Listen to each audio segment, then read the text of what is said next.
Fatimata est l'ombre d'Iblis. Dans un village paisible du Sénégal, vivait une jeune fille de 14 ans. Elle s'appelait Fatimata. Chaque matin, avant même que le soleil ne se lève, elle se levait pour prier. Elle lisait le Coran doucement, avec amour, comme si chaque mot était une lumière qui éclairait son cœur. Ses prières étaient silencieuses, mais puissantes.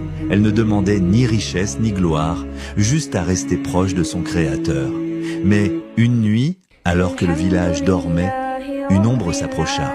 Une voix, douce et dangereuse, chuchota « Fatimata, repose-toi ».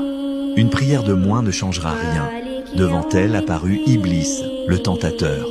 Il prit la forme d'un roi, d'une vieille femme, d'un ami. Il lui promit le monde, mais s'il pouvait éteindre sa foi. Fatimata ne recula pas. Elle leva ses mains et dans un souffle calme, elle dit « A'udhu billahi minash shaitanir rajim ». Et soudain, une lumière descendit du ciel, brûlant l'ombre jusqu'à ce qu'elle disparaisse. Le matin venu, elle se lava le visage, étendit son tapis et reprit sa prière comme toujours.